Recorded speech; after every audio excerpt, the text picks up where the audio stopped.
गुजरात के कोने कोने से आए हुए मेरे सभी प्यारे खेडूत भाइयों बहनों, माताओं, बुजुर्गों, बच्चों, आप सब लोगों को मेरा नमस्कार, सबको मेरा प्रणाम।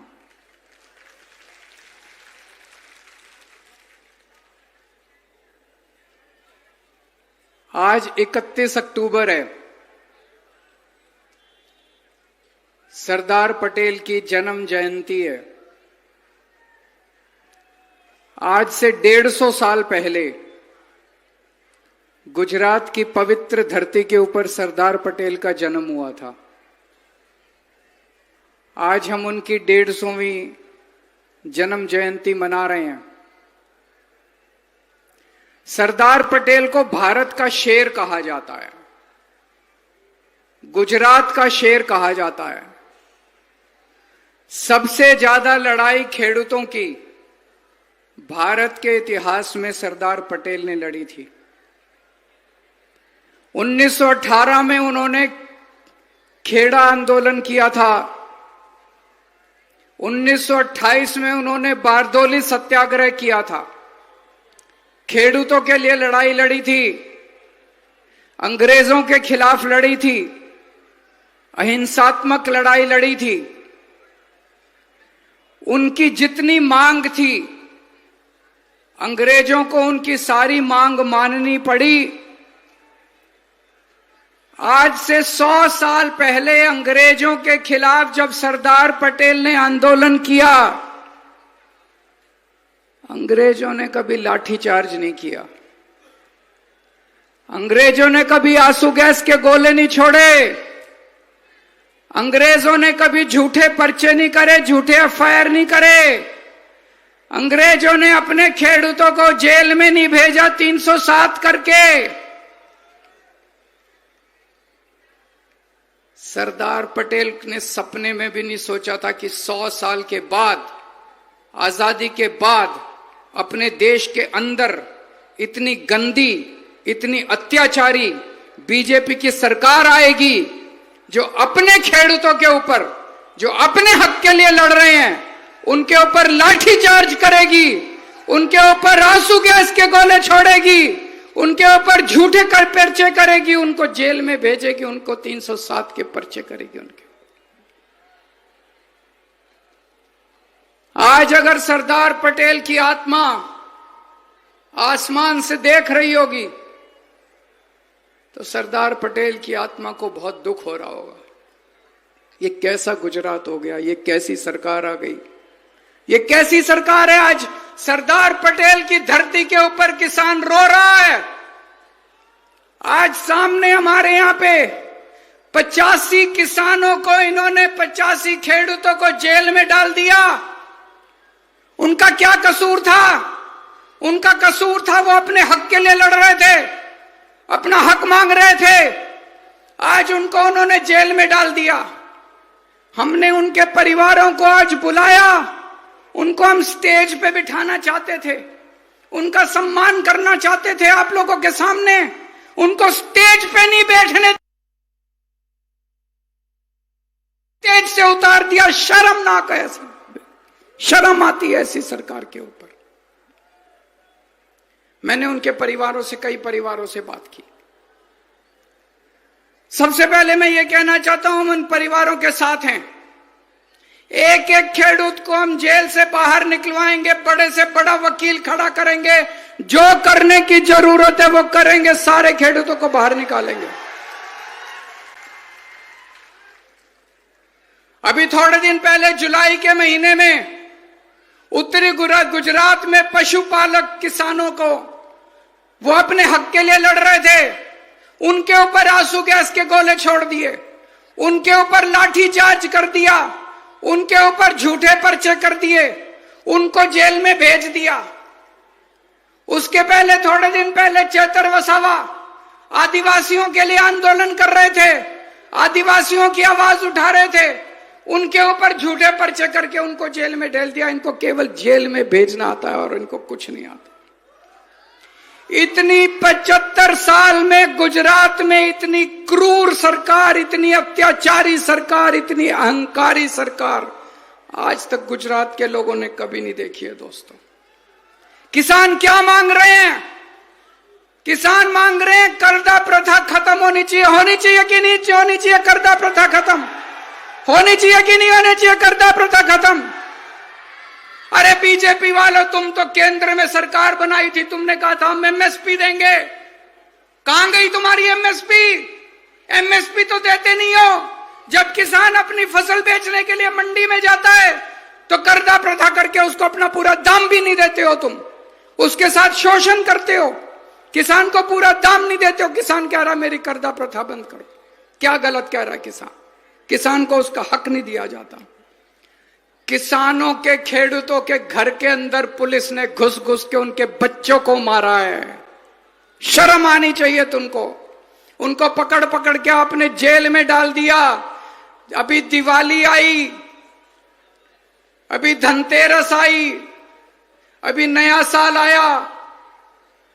ये बीजेपी वाले अपने घर में दिवाली मना रहे थे। हर सांघवी अपने घर में अपने बच्चों के साथ दिवाली मना रहे थे। भूपेंद्र पटेल अपने घर में अपने बच्चों के साथ दिवाली मना रहे थे। और ये खेडूत परिवार बेचारे रो रहे थे अपने घर के अंदर बैठ के। उनके बच्चे जेल के अंदर थे, उनके बच्चे जेल के अंदर थे, ये रो रहे थे अपने घर के अंदर बैठ के। दोस्तों, हम आपके परिवारों के साथ हैं। मैंने कुछ परिवारों से बात की। एक मां ने बोला, मैंने कहा मैं आपके साथ हूं मां, आप चिंता मत करना। उसकी मां में मेरी आंखों में आंसू आ गए उनकी बात सुन के। वो मां बोली मेरे को कोई चिंता नहीं है, मेरा बेटा गरीब खेडूतों के लिए लड़ रहा है, आजादी की लड़ाई लड़ रहा है, जितने मर्जी डंडे लगे मुझे कोई परवाह नहीं है। मैंने बोला मां तू चिंता मत करना, मैं भी तेरा बेटा हूं, तेरे बेटे को बाद में डंडे लगेंगे, पहले केजरीवाल को डंडे लगेंगे, केजरीवाल पहले जेल जाएगा। 30 साल से, पिछले 30 साल से आप सारे खेडूतों ने भाजपा को वोट दिया, इतना वोट दिया, भर भर के वोट दिया, कोई कसर नहीं छोड़ी। 30 साल से इनकी सरकार है। 30 साल से आपने इसलिए वोट दिया था कि हमारे बच्चों को जेल भेजेंगे ये लोग, इसलिए वोट दिया था। आज इनको अहंकार हो गया है। आज किसानों के अंदर इतना गुस्सा है। ये बीजेपी वाले एक नंबर के कायर हैं, पुलिस को आगे करते हैं। मैं कहता हूं एक दिन पुलिस का सहारा छोड़ दो, ये खेडूत बीजेपी वालों को घर से निकाल निकाल के दौड़ा दौड़ा के मारेंगे तुमको। ऐसा मारेंगे बीजेपी वालों को दौड़ा दौड़ा के, इनको शरण नहीं मिलेगी। एक दिन तुम पुलिस को पीछे कर दो, एक दिन पुलिस को पीछे कर दो, पूरे गुजरात के अंदर बीजेपी वालों का जीना हराम कर देंगे। 400 से ज्यादा मंडियों के अंदर मुझे पता चला सारे खेडूत इकट्ठे हो गए हैं। 400 से ज्यादा मंडियों के अंदर आंदोलन चल रहा है। और ये बीजेपी वाले इतने कायर हैं, रोज ट्रंप इनको धमकी देता है, रोज ट्रंप इनको धमकाता है, कहता है अमेरिका से आने वाली कपास पे इंपोर्ट ड्यूटी खत्म कर दो। बीजेपी वाले खत्म कर देते हैं। ट्रंप कहता है रशिया से ऑयल नहीं खरीदना, बीजेपी वाले ऑयल नहीं खरीदते। ट्रंप कहता है इंडिया पाकिस्तान का वॉर मैंने बंद कराया, बीजेपी वालों की हिम्मत नहीं है। ट्रंप कहता है कान पकड़ के ऊपर खड़े हो जाते हैं, बीजेपी वालों को कहता है ट्रंप नीचे बैठ जाओ, बैठ जाते हैं। ट्रंप के सामने पैंट गीली हो जाती है इनकी, बीजेपी वालों की। ट्रंप के सामने इनकी नहीं चलती। गरीब किसानों को जेल भेजते हैं। अरे शर्म कर लो, अगर हिम्मत है, मर्द के बच्चे हो बीजेपी वालों, अगर मर्द के बच्चे हो तो ट्रंप को धमकी दे के दिखाओ, किसानों के ऊपर अपना जोर मत चलाओ तुम। खेडूतों को जेल भेजने का आदेश किसने दिया? हर्ष सांघवी ने। खेडूतों के ऊपर लाठीचार्ज करने का आदेश किसने दिया? हर्ष सांघवी ने। खेडूतों को केस करने का, उनके ऊपर 307 लगाने का आदेश किसने दिया? हर्ष सांघवी ने। चेतर वसावा को जेल भेजने का आदेश किसने दिया? हर्ष सांघवी ने। परवीन राम को जेल भेजने का आदेश किसने दिया? हर्ष सांघवी ने। राजू कपाड़िया को जेल भेजने का आदेश किसने दिया? हर्ष सांघवी ने। और बीजेपी ने हर्ष सांघवी को इनाम देके डिप्टी सीएम बना लिया। कहा बहुत अच्छा, और मारो और मारो और मारो। उसको इनाम दिया, हर्ष सांघवी को डिप्टी सीएम बना दिया। मैंने हरदर का वीडियो देखा है, किस तरह से खेडूतों को मार मार के पुलिस डंडे मार मार के भगा रही है। मेरी आंखों में आंसू आ गए वो वीडियो देखने के बाद। मैं आज चेतावनी देना चाहता हूं इस मंच से बीजेपी वालों को, तुम्हारी उल्टी गिनती शुरू हो गई है। आज से 37 साल पहले कांग्रेस को भी अहंकार हो गया था। आज से 37 साल पहले कांग्रेस ने खेडूतों के ऊपर गोली चलाई थी, 14 खेडूत मारे गए थे। पिछले 37 साल से कांग्रेस की सरकार दोबारा नहीं आई है। वही हाल इस बार बीजेपी का होने वाला, भाजपा का होने वाला है। इस बार जो सरकार जाएगी, अगले 50 साल तक बीजेपी की सरकार गुजरात के अंदर नहीं आने वाली। विसावदर का चुनाव हुआ, डर के मारे उन्होंने विसावदर के चुनाव के बाद मंत्रिमंडल बदल दिया। अब मंत्रिमंडल बदलने से काम नहीं चलेगा, अब सरकार बदली जाएगी। गुजरात के अंदर सरकार, गुजरात के सीएम थे भूपेंद्र पटेल। अभी मंत्रिमंडल बदला, उनको सीएम से डमी सीएम बना दिया। अब उनकी सीएम की नहीं चलती, अब भूपेंद्र पटेल की नहीं चलती, अब हर्ष सांघवी सुपर सीएम है। पूरे पटेल समाज को उन्होंने अपमान किया है। पटेल समाज के भूपेंद्र पटेल को उन्होंने सीएम से डमी सीएम बना दिया। अब उनकी नहीं चलती, अब उनकी हर्ष सांघवी अब सुपर सीएम बन गए, उनकी चलती है। और कांग्रेस बीजेपी के साथ मिली हुई है, कांग्रेस और बीजेपी का गठबंधन है। मैंने एक बार कहा था दोनों पति पत्नी है, कौन पति है कौन पत्नी है ये मुझे नहीं पता। बीजेपी और कांग्रेस वालों के जॉइंट धंधे हैं, बिजनेस करते हैं एक साथ, करते हैं कि नहीं करते? दोनों के बिजनेस चलते हैं एक साथ। कांग्रेस नहीं चाहती कि बीजेपी जाए, कांग्रेस चाहती है बीजेपी रहे, इनके धंधे चलते रहें।